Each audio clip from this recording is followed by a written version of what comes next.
Well, folks, we are having the longest Nintendo Direct in history tomorrow, which in theory should make it the largest Nintendo Direct ever, unless you want to count things like the Switch 1 giant blowout in January of 2017 or the Switch 2 event in April, which was technically a Direct, but we all know that was basically a launch event for Switch 2 to just set up the launch of a new console. But when it comes to like general, just game Nintendo Direct, not necessarily hardware, this is literally the longest, biggest thing going on ever. And I thought it would be appropriate to do what we have done before, and that is go over all of the leaks and rumors surrounding stuff coming to Switch and Switch 2, because the bottom line is some of this stuff is being stated to actually be in the Direct tomorrow. So I will warn you, if you want to go into the Direct tomorrow without any expectations, then I don't even know why you clicked on this video, but there will be some stuff stated in here that is supposedly going to be in the Direct tomorrow, and obviously other things that we just are being told are happening, or we have proof or leaks or rumors are happening, but we don't know if it's going to be necessarily revealed tomorrow. As always, when you have the leaks and the rumors out there, not everything is going to appear in one show. However, because this show is so beefy and there's this expectation between 30, 40, maybe 45 games being shown off in this 60-minute Direct, obviously there's a high chance that a bunch of these rumors or leaks could actually end up in the Direct tomorrow. So we're going to go over all of this stuff, including some brand new things that just came out today from Nate the Hate. But before we do that, I want to remind you we are giving away 5 copies of Kirby Air Riders. That's right, folks. You can go down to the link in the pinned comment or the description to enter. You only need to be 18 or older. I wish everybody luck on entering. And you know what? Let's go ahead and dive in to our first little bit here. And this has to do with Final Fantasy VII. In particular, Final Fantasy VII Rebirth. Nate the Hate says Final Fantasy VII Rebirth is going to launch on Switch 2 and Xbox in 2026. Now, we know Final Fantasy Remake Integrate is likely going to be dated tomorrow. I don't think we need rumors for that. But Nate the Hate here says Rebirth is coming to Switch 2 and Xbox in 2026. So you'll get your answer as to how it runs on Switch 2 next year. With some well-utilized DLSS, Square Enix can deliver Rebirth on Switch 2. Now, again, we already expect Final Fantasy VII Remake Integrate tomorrow, at least a release date. Wouldn't be shocked if Rebirth gets announced at the same time, just to like hype you up. Square Enix has already confirmed, by the way, that all the Final Fantasy VII like stuff is going to come to Switch 2. So we know we're going to get Rebirth. We know we're going to get the third game that hasn't been revealed, but it coming next year could set the table for a reveal tomorrow. Now, Nate the Hate isn't done. You're going to hear him come up quite a bit today. He said that just literally today, he had a podcast and he said he heard that Resident Evil 2 and 3 remakes are coming to Switch 2 with complete feature parity. And this happened around the 27-minute mark on his podcast. I'll put a link to the podcast and this Reddit post down below. But what's really interesting, what he meant by feature parity, is ray tracing and 120 FPS. That's what he means by feature parity. Obviously, hitting the crisp Ultra 4K stuff isn't, that sort of feature parity. More like gameplay feature parity. Again, ray tracing as a tech, and then obviously 120 FPS for gameplay. Obviously, probably having that available in handheld mode at the 1080p, or even in docked mode, because docked mode supports 120 FPS up to 1440p. So it's really interesting because he also said Resident Evil 7 is going to be coming over, but that's not the only Resident Evil games to talk about here. But let's just glance over here at this post from Stealth. Nash Beetle and Tat the Backlog say Resident Evil 7 will be coming to Switch 2 and is going to be announced during this week's, at the time, rumored Nintendo Direct. Obviously, we know the Nintendo Direct is actually happening. I wouldn't be surprised to see additional Resident Evil announcements too. So again, Resident Evil 7 seems to be the game that everyone is getting really hyped for actually being revealed this week. There could be some other stuff. It's also important to note that Dust Golem, a Capcom insider, has been saying that all RE Engine Resident Evil games will be getting native ports to Nintendo Switch 2. But that's not it, because also, just throwing this out there, Dust Golem also said that Requiem is going to be coming over to Nintendo Switch 2 as well. We don't know if we're going to see that day and date. We don't know what's going on with that. But you guys don't want to just know about the third party. What about a second party / kind of first party thing in Pokemon? That's right, we have some Pokemon rumors for you here. Necrolipe and Pokemon leaker Ku are teasing a Pokemon spin-off announcement for September, presumably that would be in this Direct, right? Necrolipe believes it'll happen at the rumored Nintendo Direct. Again, we already know the Direct's happening. Only 2 spin-offs would meet my approval: Pokemon Mystery Dungeon, Pokemon Conquest 2. I want to throw out one more. What about a Pokken Tournament DX 2, or just Pokken Tournament 2? I guess DX was just the Switch version. It was originally just called Pokken Tournament. So what about Pokken Tournament 2? I think that could be a really interesting one. I think that would drive a lot of interest. We don't have like any major fighting games at the moment for Switch 2 besides Street Fighter. So this could be a really interesting entry if they go that route. Yeah, Pokemon spin-offs. Look, they broke the seal a couple years ago doing Pokemon announcements in Nintendo Direct. So definitely possible that they would do this. So I guess we'll just have to wait and see. Mystery Dungeon would be welcome by me. I hope it's not another Detective Pikachu. The last one, I enjoyed the original Detective Pikachu, but the second one just wasn't it, right? Now, this is one where we have no idea when this is going to get announced, but we already know this is basically in the works because we've seen hiring posts from Monolith Soft for a new IP. But that new IP, apparently, this was like a year ago from Midori, back before, like, Midori's leaks were pretty much all legit. It was just, you know, the person was kind of creepy a little bit and like pretending to be something they weren't. Anyways, they were told a few months ago that Monolith Soft is developing a project with codename Legacy, and Legacy is supposedly the brand new IP, not a new Xenoblade game. So maybe this is the time that we finally see Legacy. We know that there's been a couple official pieces of art released by Monolith Soft. We know this is a game that's been in active development for basically a decade. So to me, that's pretty crazy. But we also know that, hey, Mario's 40th anniversary is around the corner here. It's happening literally on the corner weekend. It's Saturday. Saturday is Super Mario Bros. 40th anniversary. Well, here's the thing about that. We have a rumor about a remaster, remake, whatever you want to call it, that could literally even be shadow dropped during this Direct, if not announced in it. And it starts by talking about someone called Special Nick. Special Nick is somebody who is a co-host of the Xbox Era podcast, friend of the channel as well, and his source is the same one that gave him this information here back in January. So it said, you know, that they gave him the pricing of $449 and $499 for Switch 2 back in January, which we now know that actually was the launch prices for the two versions of Switch 2, and he said the $50 extra would be a Mario Kart bundle, and yeah, that was correct. Now, his same source came out and told him about a certain Mario remaster, and it actually happened right here at Nintendo Prime. If we go over to this live stream and we glance at it, you'll see Special Nick is right here, where Special Nick says, I've heard we might be getting a Galaxy 2 remaster, and he has clarified since it's the same source. So, Galaxy 2 remaster, that would be pretty sick. I would really like to see that as a shadow drop potentially for the 40th. That would be pretty awesome. That would probably come to Switch 1 and Switch 2. Switch 2 could be that nice, crisp 4K 60, maybe even 120 FPS mode. And then obviously I think it could run at 60 FPS, 1080p, and look real nice on Switch 1. We all know how well Galaxy 1 in 3D All-Stars actually ran. Maybe it didn't run as well as it could have. It was just being emulated. But hey, a full-on remaster of 2 would just be sick. Next up, we have good old Nash Weedle. You're going to hear him come up a lot today. You see here where he says, rumored Luigi's Mansion 4 is being teased for Switch 2. And basically, he says that Luigi's Mansion 4 will be wild when it releases for the Switch 2. Now, he's not saying it's going to be revealed this year. He said this back in June, but it's just notable that Luigi's Mansion 4 is a game that I think could make a lot of sense to be announced right now.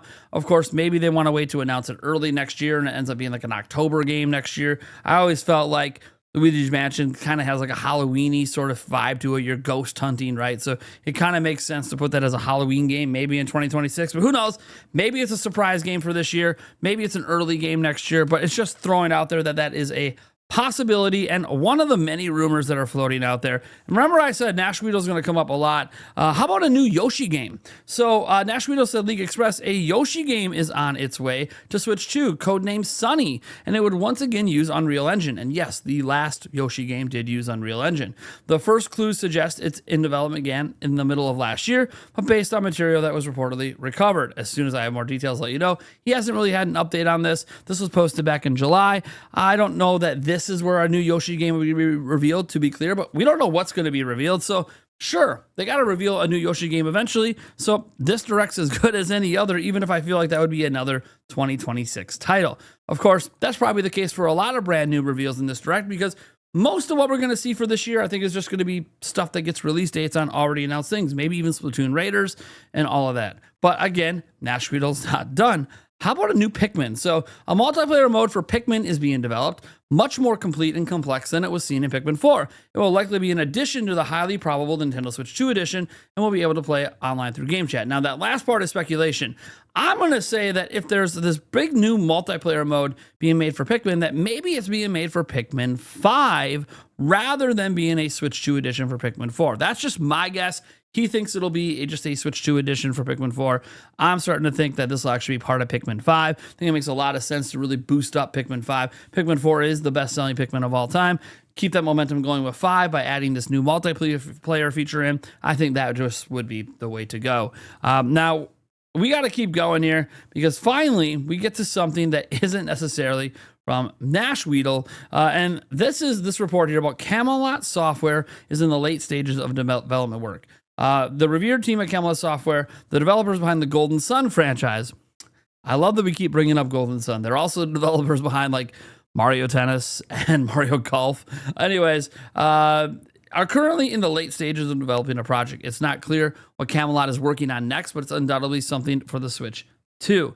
So this is really cool, and this comes from, regional localization tasks that have been posted online by the company. So we know that they've been in late stages. This report was made back in July. Feels like now could be the time to announce something. My gut feeling tells me that it's Mario Tennis, and you know what? Mario 40th anniversary, throw a Mario announcement in there. Mario Tennis could be that announcement. I want it to be Golden Sun. I want to be very clear. If you look at the last two Golden Suns, there's like this pattern of this really long gap and then Golden Sun. So I would like to think it's a new Golden Sun game. I'd be more hyped for a new Golden Sun game. But I will say Mario Tennis Aces is a good Mario Tennis game.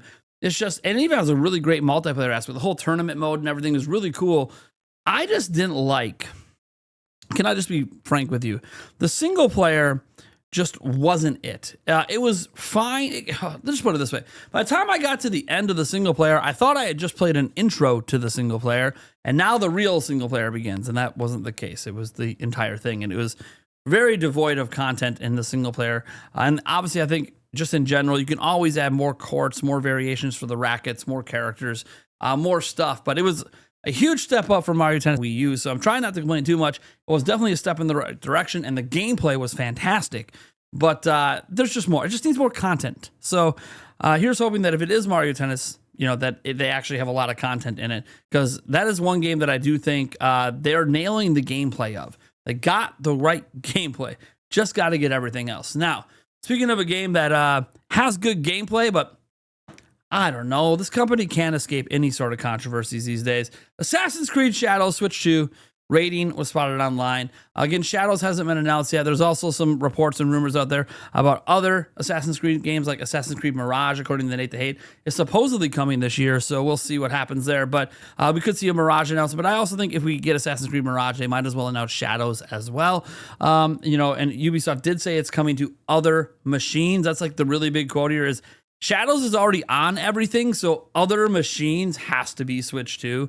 But yeah, he hinted at Assassin's Creed Shadows for the Switch 2 in the company's latest quarterly call, and that was just other machines. But it actually factually was appearing on the ratings board. You can see it here: PlayStation 5, Xbox Series X and S, PC, Nintendo Switch 2. So it actually did appear on the ratings board.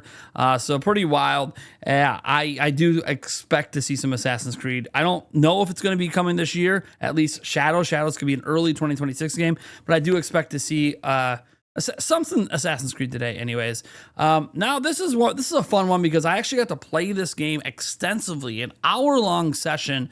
I have it all on video, and if this gets announced, that's awesome because I'm going to be able to drop a preview for you guys talking about the game. It won't be the Switch 2 version of the game, unfortunately. Hopefully I get to go hands-on with that as well because we know some of the people over there. But how about Crimson Desert? So GameStop leaked this a while back in May. There was a listing for Crimson Desert on their website. So the upcoming open world fantasy action adventure from Pearl Abyss on the new console. There has been no official announcement, but established in 2010, they talk about the history of the thing. Officially Crimson Desert release window is set for late 2025. It's actually been pushed to 2026 at this point. But this actually comes from a GameStop listing. The possibility of Switch 2 release would allow the game to reach a lot more players. So it's basically listed on GameStop, as you see here, for Nintendo Switch 2. This is the listing for Crimson Desert. And you can see Switch 2, Crimson Desert's also there alongside Dragon Drive and Dustblood. So this doesn't mean it's going to come. I will note that when we were at PAX West and we had that extensive media-driven demo for the game, I want to note that we did ask them. I asked them specifically about if the game was coming to Switch 2. I knew they weren't just going to come right out and say it, but the other people on the podcast can verify this, and that includes Gamer Classic, Thunderstash Gaming, and Eric Moore, because they were all there. We all got to play, and they can verify that how they responded when I asked if the game was coming to Switch 2 was very kind of like wink, wink. They're like, oh, Nintendo fans are excited for Crimson Desert, huh? They want to play Crimson Desert, do they? And it was said in this way where it's kind of like, we're trying to tell you it's coming, but like they weren't surprised. You know what I mean? Like we brought up Switch 2, and I was wearing my Switch 2 red shirt, so they already knew that like I obviously was there as media covering Switch 2 stuff. So they're like, oh yeah. Yeah, so it really felt like they're just like, oh yeah, Switch 2. Yeah, and I got to tell you something. This game's like a graphical showcase. It's very beautiful. This, again, after Star Wars Outlaws, I don't doubt something like this game could actually come. Now, here's one that some people are hotly anticipating. We did get the first one on Switch, and I know for a fact from my own sources that this version of the game, this game we're about to talk about, actually was attempted to put on Switch behind the scenes before they decided that it just wasn't worth the effort. But for Switch 2, yeah, definitely worth the effort. We're talking about Red Dead Redemption 2. So, YouTube creator and insider Nate the Hate was first to report that Switch 2's Red Dead Redemption 2 port will arrive alongside an update that improves the game on Xbox Series X and S and PlayStation 5. Red Dead Redemption 2 has previously been playable on both consoles through backwards compatibility. Nate the Hate suggests Red Dead Redemption 2 will hit Switch 2 and other consoles later this summer or in the fall. And again, hasn't been announced yet, so this feels like the time that you would announce it if you're still going to get it out this year in October or November. So I think that's really cool. The Take-Two Interactive CEO Strauss Zelnick said that he's a big believer in Switch 2. WWE 2K25 actually was a very good version of the game. I would argue NBA 2K, not quite. I mean, it visually looks really good, but they left it at 30 FPS. I would have liked to see them prioritize 60. Maybe we'll get that next time around. But point is that, Red Dead Redemption 2, I know a lot of people really want Red Dead Redemption 2. And again, I know personally at one point they attempted to put it on Switch 1. I can't tell you how I know that, but now we'll see what happens about it actually coming to Switch 2 and maybe being announced on Friday. Next up's a game that we all thought would maybe make its way to Switch or Switch 2 until the studio was shut down, but then the studio was brought back, and we're talking, of course, about Hi-Fi Rush. Oh man, the dream is alive. Okay, this was all the way back in August of last year. Crafted intends to collaborate with Xbox and ZeniMax to ensure a smooth transition and maintain continuity at Tango Gameworks, allowing the talented team to continue developing the Hi-Fi Rush IP. So that's really cool. So the Hi-Fi Rush IP is not dead just because the studio is now independent, basically, right? So there was reports way back when that this game was going to come to Nintendo, and so with the Hi-Fi Rush IP being talking about publicly by them about how it's going to be refreshed and all that, bringing it to Switch 2 feels like a great way to refresh the IP. I think it's actually a great fit on the platform and would be a lot of fun in handheld mode.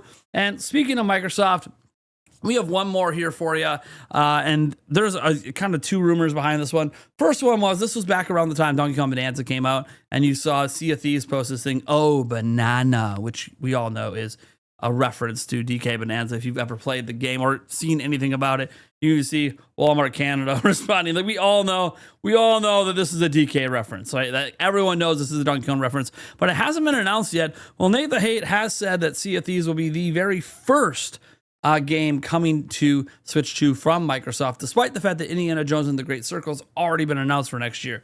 So announcing Sea of Thieves, having it be like an early 2026 game, maybe even a shadow drop game. I know I'm talking a lot about potential shadow drops, but I gotta say, when you have like 35 to 40 games, there can be multiple shadow drops. So we'll see, but I do expect Sea of Thieves on Switch 2 regardless, and it does make sense for them to announce it soon. Now, some of these games are obviously older games coming over, old Resident Evil games, or obviously Sea of Thieves. But there's also rumors in here about brand new games like Resident Evil Requiem, Crimson Desert, and others. So I kind of like this mix of rumors and leaks we have going on right now for Nintendo Switch 2. Now, I'm going to end this video with something that I wanted to talk about in its own video, but I couldn't really find the right way to do it. So I feel like a video that's all about rumors and leaks is the best way to do it. And I'll try to keep this concise. Yes, folks, I have started to use the word leak in titles again. Now, I've talked about in the past how we were trying to steer away from the word leak and focus more on rumors, because leaks usually have tangible evidence behind them. And if it's just, what someone said and you just have to believe them. Well, I've been obviously experimenting with just doing rumor for over a month, and it is what it is. The views were fine, but views are obviously better with the word leak. I think anyone with eyeballs and the ability to look at how many views videos gets could realize that leak drives more attention than rumor. But also been talking to some people behind the scenes, just like some people that I used to go to journalism school with, and talked about the whole prospect of rumors and leaks. And what's interesting is that the definition of both isn't really that different. A leak is essentially information that's not supposed to be public, becoming public through some sort of person, media, etc. It does not actually have to have tangible evidence attached to it. There are leaks like that where it is like someone got hacked, or this ad, leaked for Black Friday or something, like it's out early and it's not supposed to be. Someone posted it from the company. Those are leaks as well that have tangible proof behind them, but leaks don't have to have tangible proof. They actually just have to have a tangible person putting the information out there who you trust to have vetted that information. Now, I'll give you a scenario for this. Back in 2023, I leaked about Tears of the Kingdom event that was going to happen with AJ Anomu. That ended up being that 10-minute gameplay session he did of Tears of the Kingdom on that Tuesday, which was roughly a month before Tears of the Kingdom came out back in 2023. And I knew the information to be true. So I put it out there, but obviously wasn't going to reveal sources or how I got the information or anything. But for me, that was a leak. But anyone else reporting on it, it would be a rumor. So that's the interesting part there, is that's a leak, but that's because I was a direct source. So can other people things when they put it out there be leaks? And I think the answer is yes. I'll throw it this way. Switchforce obviously was right about the 12th. He talked about this like 3-4 weeks ago, how this direct was happening on the 12th. It was going to be the big one. It was going to be a general direct. He was right about all of that. Now he's rumoring 3 games with a 7 in it. He's probably going to be right about that as well, because he seems to be really legit and has a real, like an actual source. But he's obviously in hindsight leaking things. Like if you think about it, we covered it as a rumor at our channel, but in hindsight, it actually was a leak because it ended up being true. Rumors obviously are similar, like people saying things will happen, but they're saying it without providing proof, and thus it gives you a lot of doubt. Well, people that leak things often don't provide the proof either. So it really becomes interchangeable, and it gets to this point where you really have to decide for yourself what seems like a leak and what seems like a rumor. I would argue that anyone that says they're hearing things from their sources that has a good track record, like a really good track record, I could argue that that is probably a leak. Switchforce at this point, probably a leaker. Nate the Hate, come on. How many more times does this guy have to keep being right before we realize that, yeah, he's got real sources, and he always says he's hearing it from those sources, and he keeps being right a ton. So a leaker. But then if someone like Samus Hunter, I know, I'm not going to press the button. For those who watch our live stream, you know what I mean. But people like that have like no name behind it, no verifiable stuff like that's a rumor, because it's just, hey, if they come out and say blank will come this Friday, but they don't say it's from their sources, I'm just telling you it's happening, that's a rumor. So I feel like that's sort of how I'm going to handle things moving forward. So you'll probably see the word leak used a lot more often. I know after the beat 'em up situation, one of the big changes I wanted to make was not using the word leak, but I think I was a little too swayed by Woodhawker's arguments that he made to me both privately and publicly about a leak versus a rumor. But in talking literally to people I went to college with that actually did graduate and go on to become journalists, it's not actually that black and white when it comes to rumors and leaks. It's not about having tangible things and images you're putting out there like Next Handheld did, literally leaking the Switch 2 with images. That was obviously a literal leak, but leaks can just be information that's not meant to be public becoming public. It doesn't have to actually have tangible things attached to it. It's just information. So things like what Switchforce said, a general direct is happening on the 12th. That's information Nintendo obviously doesn't want out there, but somebody who knows, who works at Nintendo or at the company that has a game in it, is obviously telling Switchforce this information. That is literal information getting out, hence a leak that is not supposed to be out there. It's so difficult, and it really just comes down to your own mentality and what you choose to believe is a leak or a rumor. Obviously, you want to play it safe. You can call everything a rumor, and then it's just leaks in hindsight. But we're going to go around and try to be, if it's a leak, if it's like a really reliable person, probably call it a leak. If it's somebody who's not, like, I would argue things that I post from Nash Weedle, despite him getting a lot right recently, I wouldn't necessarily call all of his stuff leaks because he's had so much wrong in the past as well. But I would probably call a lot of his stuff rumors. So that's kind of where I'm leaning on this spectrum. You guys can continue the debate down in the comments if you want. I promise I'm not trying to be like this big, bad, evil guy. And obviously, I already admitted the word leak gets more views, but I'm not going to always use the word leak. So let me know what you think about this stuff down in the comments below. I am Nathaniel Rebel Jantz from Nintendo Prime. If you didn't understand my name, that's okay. Just call me Nate Jantz. That's actually what people call me in real life, is Nate Jantz. My last name will just be Jantz eventually once I'm officially married. So yeah, you can just call me that because that's literally what my friends call me. But yeah, I have a hyphenated last name. There's a fun story behind that. I've talked about it before, but whatever. We're going to be live tonight at 8 p.m. Central as always, and I'll catch you guys then.